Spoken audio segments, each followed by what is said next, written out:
Բարև Արբետ, ազատ եք։ Դու որ ես ակցենտով ես խոսում, հաստատ ազատ եմ, նստի։ Կանկատ, վերջապես։ Բայց որտեղի Boeing-ն է քեզ բերել մեր Հայաստան։ Ես Կանադային եկած եմ։ Կանադա։ Այն որ գլոբուսին ուղիղնայի մեզ ծախիդ վրա է անգնում։ Յա, Կանադա լիքը տակ հագնվող ընկերներ ունեմ։ Բա ինչ կա մեր Հայաստան։ Եկել ես 7-րդ անգամ փսակվես։ Հայաստանեն դուն պիտի կնեմ։ Ես գուզեմ հայրենիքիս հողին վրա դուն ունենալ։ Փոշոտ գործ ես բռնել։ Կլենտներիցս ինչքան լսել եմ, արմքոստրակտի տներն են գովում։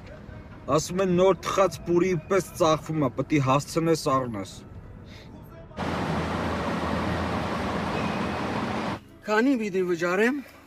Մտքովդ ինչքան ասնում է 20,000-ից վերև տուր։ 20,000։ Հա, 5,000 քշելը 15,000 է ձրի խորհրդատվություն։ Շուտ արա, նկարվում եմ։